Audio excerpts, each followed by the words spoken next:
narrative. The manila envelope hit the kitchen table with a soft thud. My wife stood there, arms crossed, a strange smirk playing on her lips. 11 demands, she said, tapping the envelope. Meet them all, or our bedroom is permanently closed for business. I stared at her, trying to process what was happening. After 8 years of marriage, I never expected to be handed an ultimatum about our intimacy, typed, printed, and presented like some corporate merger negotiation. This isn't a discussion, she clarified as I reached for the envelope. These are requirements. Take it or leave it. Inside were 2 neatly stapled pages. Each demand was numbered, bolded, and explained in excruciating detail. My blood ran cold as I read through them. This wasn't about improving our relationship. This was about control, humiliation, and breaking me down. Demand number 3. You must verbally request permission at least 24 hours in advance. Demand number 7. I maintain the right to critique your performance afterward with a numerical rating. Demand number 9. I can record our sessions without notifying you when they're happening. My hands shook slightly, but I kept my face neutral. The woman watching me with that self-satisfied expression wasn't the person I married. Our relationship had been strained for months, but this was something else entirely. Where did this come from? I asked, keeping my voice deliberately calm. I've been talking with friends. They helped me realize what I deserve, she replied, examining her manicure. Women today don't have to settle for mediocrity. It's about time you stepped up. The casual cruelty in her voice hit harder than the demands themselves. This wasn't my wife trying to fix something broken between us. This was someone enjoying the power she thought she had over me. I need time to think about this, I said, folding the papers and sliding them back into the envelope. She laughed, actually laughed. Don't take too long. I've waited long enough for you to be the man I need. That night, lying awake beside her sleeping form, I thought about how we'd gotten here. The slow erosion of respect, the subtle ways she'd test boundaries, the increasing criticism. I'd been working 60-hour weeks at the construction company, coming home exhausted, trying to provide the lifestyle she wanted. All while she'd been plotting this with her friends. Something crystallized inside me that night. This wasn't just about sex. This was the culmination of a pattern. I'd compromised repeatedly, hoping things would improve. I'd overlooked red flags, attributed her behavior to stress or bad days. I'd been slowly surrendering my dignity piece by piece. The next morning, I left for work earlier than usual. She was still asleep, unaware that her ultimatum had triggered not submission, but resolution. I pulled into the parking lot of my office and sat there, the manila envelope on the passenger seat beside me. I pulled out my phone and made 2 calls. The first to my bank to check our joint account balances. The second to a lawyer's office to schedule a consultation for that afternoon. The demands weren't just a list of bedroom rules. They were a declaration of war against my self-respect. And she had no idea what kind of response she had just provoked. My decision was already made. I just needed to execute it perfectly. She thought she was forcing my surrender. Instead, she'd awakened something she didn't expect. A man who finally recognized his worth. And that realization would soon make her regret every word she'd written. The lawyer's office was cold and impersonal, perfect for the conversation I needed to have. I slid the envelope across his desk without comment. His eyebrows raised slightly as he read the contents. Then he looked up at me with newfound respect.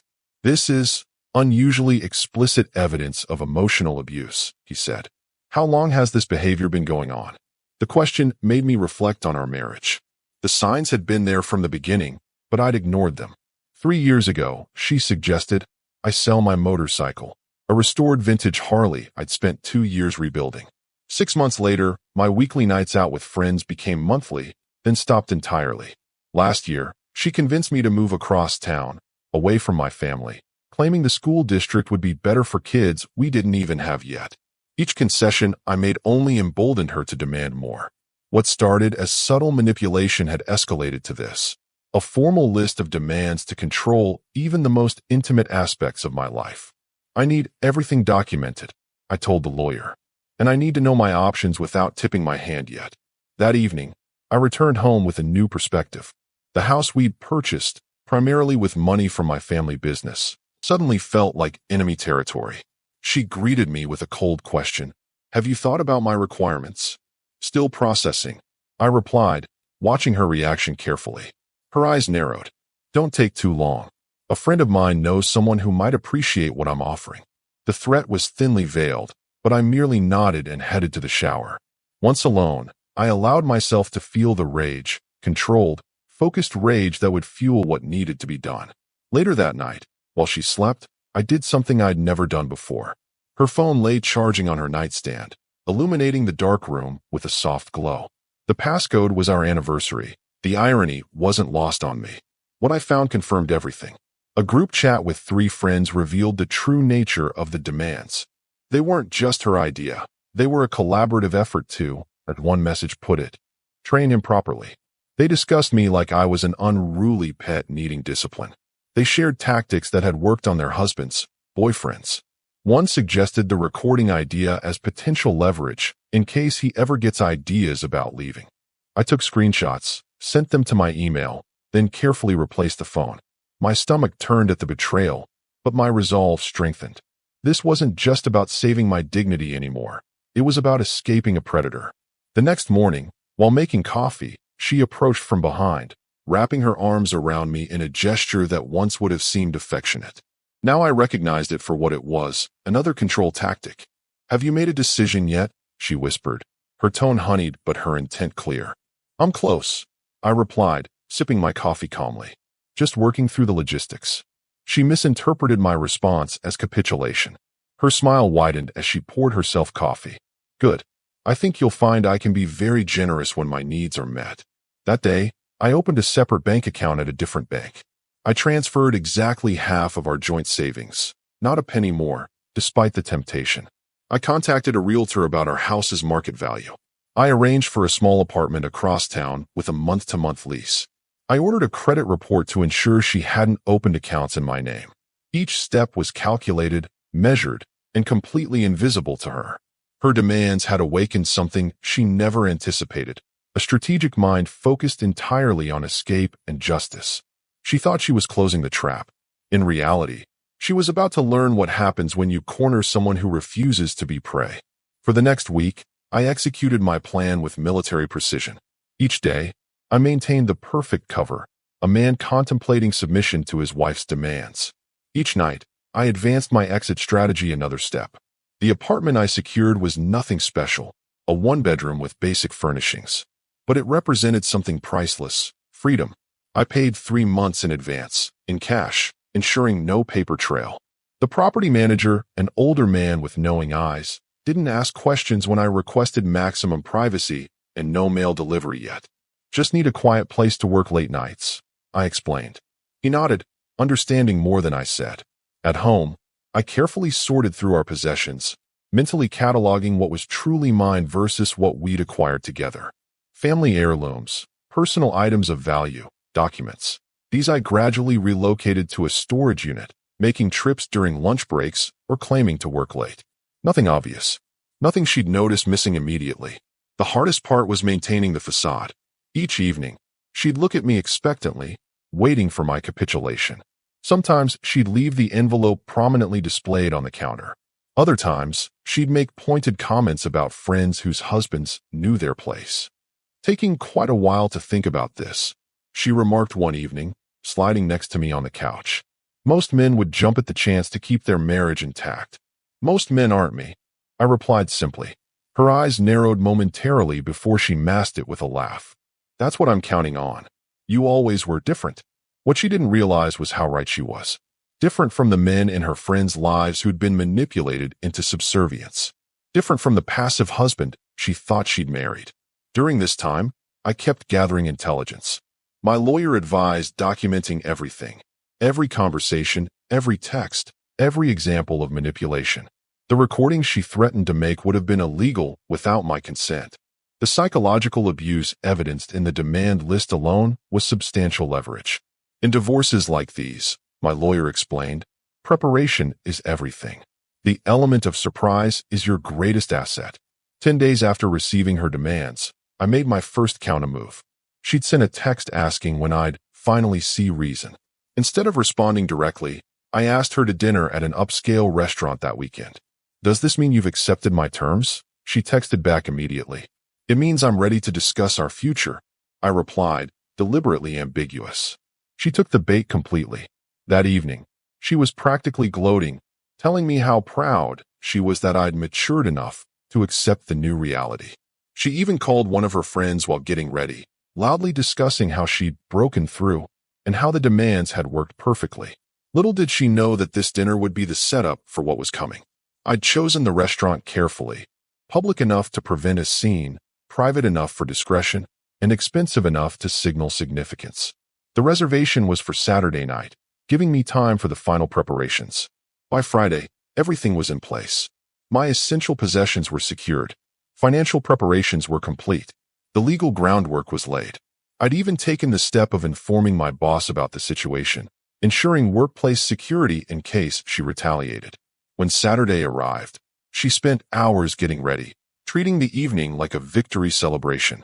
I watched her apply makeup, select jewelry, choose a dress, all while making casual comments about how this dinner would mark the beginning of our renewed relationship. As we drove to the restaurant, she placed her hand on my thigh, something she hadn't done in months. "I knew you'd make the right choice," she said confidently. "You're smarter than most men." I simply nodded, eyes on the road, mind on the precisely orchestrated events about to unfold. The demands that were meant to break me had instead crystallized everything. The woman beside me was no longer my wife, but an opponent who had severely miscalculated. And for opponents like that, mercy isn't part of the equation. The restaurant was everything I'd requested: corner table, minimal server interaction, and a complimentary champagne setup that she mistook for romance rather than strategic theater. As we were seated, she leaned forward, eyes gleaming with triumph. "I almost gave up on you," she said, raising her glass. "To new beginnings." I clinked glasses but didn't drink. "Before we toast, I think we should be clear about what we're celebrating." "Your acceptance, of course," she replied, confidence oozing from every word. "I've already told the girls. They're dying to hear all about our arrangement." "I'm sure they are," I said, placing a folder on the table between us. "But first, I have a counter-proposal." Her smile faltered. "Counter-proposal? That wasn't an option." "It is now." I slid the folder toward her. "Open it." Inside were 3 documents. The first was a copy of her demands, each one annotated with relevant laws it violated: invasion of privacy, emotional abuse, sexual coercion. The second was a printed screenshot of her group chat discussing using recordings for blackmail. The third was a divorce petition, already completed, awaiting only a signature. The color drained from her face. "You went through my phone? How dare?" "Let's not pretend you have any moral high ground here," I interrupted calmly. "Not after planning to record me without consent for potential blackmail." Her eyes darted around, calculating her next move. "This is ridiculous. We can work this out." "I was just trying to." "Save it," I cut in. "The time for manipulation is over. I've transferred half of our liquid assets to separate accounts, exactly what I'm legally entitled to. The house is being listed next week. I've secured alternate accommodations already." She stared at me, genuinely shocked for the first time in our marriage. This wasn't the compliant husband she'd spent years conditioning. This wasn't the man she thought would beg to preserve our marriage at any cost. "You wouldn't dare," she hissed, dropping the facade entirely. "I'll destroy you. I'll tell everyone." "Tell them what?" I leaned forward, voice low but firm. "That your attempt to sexually blackmail your husband backfired? That your friends conspired with you to create illegal recordings? Please, go ahead. My lawyer would love the ammunition." Her hand shook as she reached for her wine, gulping rather than sipping. "This is temporary. You're just angry. You'll calm down and realize what you're throwing away." "What am I throwing away exactly? A life of increasing demands? A partner who conspires with friends to train me? A marriage where my worth is measured by my compliance?" I shook my head. "I've spent 10 days evaluating exactly what I'd be losing. The answer is nothing of value." Her eyes welled with tears, calculated, on cue. I'd seen this performance before. The waterworks had worked in previous arguments, making me backtrack, apologize, concede. "Not this time. Please," she whispered, reaching for my hand. "We can start over. Forget the demands. I was just trying to fix things between us." I withdrew my hand. "There's nothing to fix because there's nothing left. You don't want a husband. You want a subordinate. And I'm nobody's subordinate." The discussion continued through dinner. a meal I barely touched while she cycled through every manipulation tactic in her arsenal. Tears gave way to anger, then to bargaining, then to more tears. None of it reached me. I'd built an emotional firewall these past 10 days, reinforced by the evidence of her betrayal. As we left the restaurant, she made one last desperate attempt. "What about everything we've built?" she asked, grabbing my arm. 8 years just thrown away?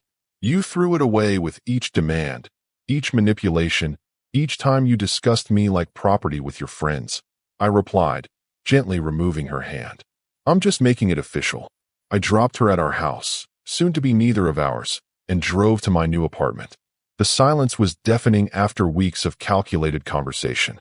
But it wasn't the oppressive silence of defeat. It was the peaceful quiet of a man who had reclaimed his dignity.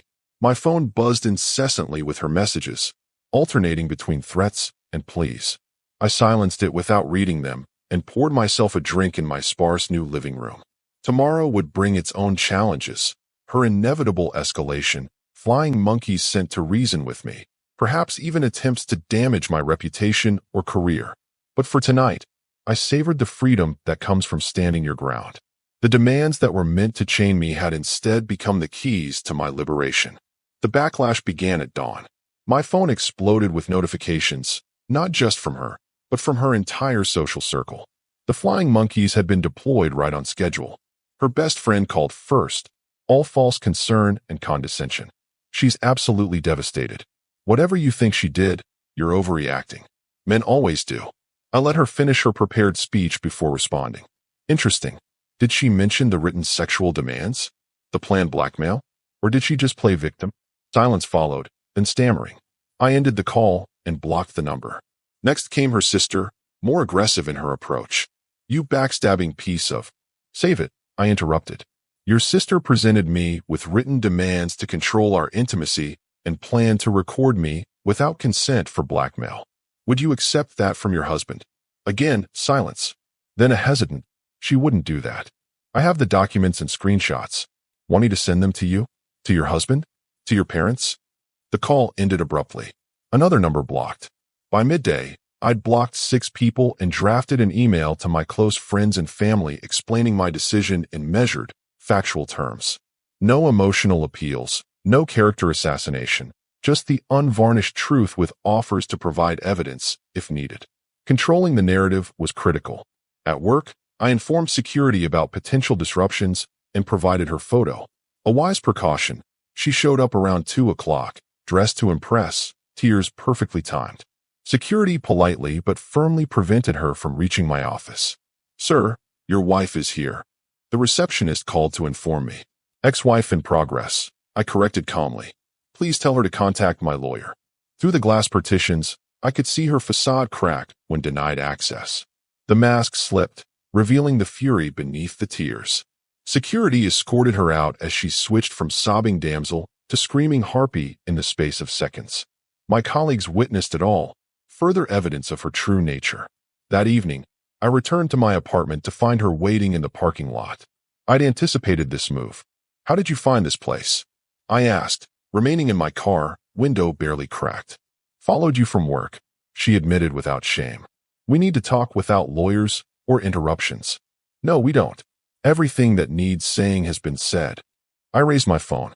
"This conversation is being recorded, and I've already texted building security. Leave now or deal with a trespassing charge." Her expression hardened. "You think you're so clever. But I made you. I can break you just as easily." "You never made me," I replied evenly. "You just temporarily convinced me I was less than I am." That mistake's been corrected. As predicted, she escalated. From threats to destroy my reputation to promises to take everything in the divorce. When those failed to provoke a reaction, she switched to reminiscing about good times, then to tearful apologies claiming the demands were just a joke or a test of commitment. Through it all, I remained unmoved. Each manipulation attempt only confirmed my decision. The woman before me was a stranger wearing my wife's face. Perhaps had always been, beneath the mask I'd wanted to believe was real.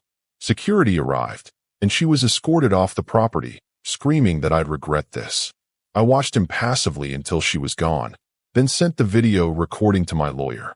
More evidence of emotional instability, more leverage in the proceedings to come. Inside my apartment, I poured a scotch and reflected on the day's events. The storm was intensifying exactly as predicted. Next would come the social media campaign, the attempts to turn mutual friends against me, perhaps even false accusations. I'd prepared for all of it. My phone buzzed with a text from an unknown number, her using a friend's phone to bypass my blocks. This isn't over. I still have friends you don't know about. I know things that could cost you everything. I screenshot the message, sent it to my lawyer, then texted back a single reply. Every threat strengthens my case. Keep going. Then I blocked that number too and silenced my phone. The evening stretched before me, quiet and free from the walking on eggshells tension that had become my normal. For the first time in years, I breathed without pressure in my chest. The demands that were meant to be my prison sentence had become my declaration of independence. 6 months later, I stood in the courtroom as the judge delivered his final ruling. The divorce was finalized with terms heavily in my favor, a complete reversal of the outcome she had threatened. The evidence had been overwhelming. The written demands, the group chat screenshots discussing blackmail and training, the witness statements from colleagues who'd seen her meltdown at my office, the threatening text messages, the trespassing incident. Each piece methodically presented by my lawyer built an irrefutable case of emotional abuse and attempted coercion. Her attempts to counter had backfired spectacularly. The false accusations she'd threatened never materialized. My lawyer had preemptively warned that any such claims would face rigorous scrutiny given the established pattern of manipulation. The friends she'd counted on for support had mostly distanced themselves once they realized their own messages might become evidence. Most devastating for her was the judge's clear disgust when reviewing the 11 demands document. His exact words, "This constitutes a disturbing pattern of psychological abuse and attempted sexual coercion," had caused her to visibly crumble in her seat. As we exited the courtroom, her lawyer advised her against approaching me. She ignored him, intercepting me in the hallway. "Are you happy now?" she demanded, voice quivering. "You've destroyed everything." I looked at her directly, feeling nothing but distant pity for someone so consumed by control. "No, you destroyed everything the moment you decided I was something to be owned rather than someone to be respected. I loved you," she insisted, the tears starting again, a performance that no longer held any power. "No, you loved controlling me. There's a difference." I stepped around her and continued walking. "You'll regret this," she called after me. "You'll never find anyone who cares for you like I did." I turned back briefly. "That's precisely what I'm counting on." That exchange was our last. The clean break I'd engineered left no room for continued drama. The house was sold, assets divided according to the court's ruling, and all communication channeled through lawyers. Her final demand, that I meet to provide closure, was denied without comment. In the years since that day in court, I've rebuilt completely. The construction company promoted me to project manager after seeing how methodically I handled the divorce crisis. The apartment became unnecessary as I purchased a cabin near the lake, something she had always vetoed. I restored another vintage motorcycle, joining a riding group that now includes some of my closest friends. Occasionally, I hear updates through mutual acquaintances. She's still single, still bitter, still telling a revised version of our story where she's the victim. Her friends, the ones who helped craft those demands, have largely moved on as their own relationships faced scrutiny in the aftermath. The most unexpected development came 3 months ago. One of her former friends contacted me, apologizing for her role in the demand scheme.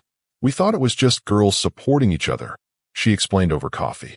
But seeing what it turned into, I've done a lot of reflecting on what real support means versus enabling toxic behavior. That conversation confirmed what I'd suspected. The demands weren't just about controlling me.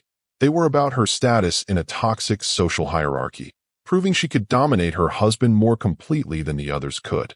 Looking back at that manila envelope landing on our kitchen table, I now recognize it as the moment that saved me rather than destroyed me.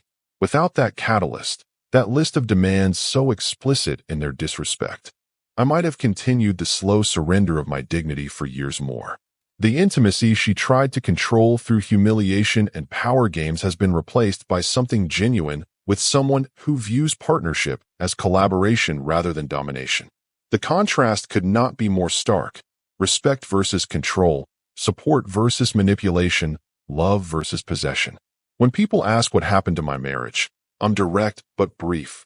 She made demands that crossed lines no self-respecting person would accept. That's usually enough. Those who've experienced similar dynamics understand immediately. Those who haven't don't need the details. What began as her attempt to formalize my submission ended by crystallizing my liberation. Each demand she made became a reason to break free. The ultimatum designed to trap me instead became the key that unlocked my chains. The man who received that envelope is gone, replaced by someone who recognizes manipulation instantly, values his worth inherently, and moves through life on his own terms. Her 11 demands failed completely, but my one decision, to walk away with my dignity intact, succeeded beyond measure. And that's the lesson I'd impart to any man facing similar tests of his self-respect. When someone hands you an ultimatum designed to break you, sometimes the most powerful response is simply to walk away and let them live with the consequences of their demands. Our story has come to an end. If you've made it this far, how about subscribing to our channel? It helps us immensely. I've selected 2 other videos for you that I'm sure you'll enjoy. Feel free to click on them. I'll be waiting for you in the next story. See you soon.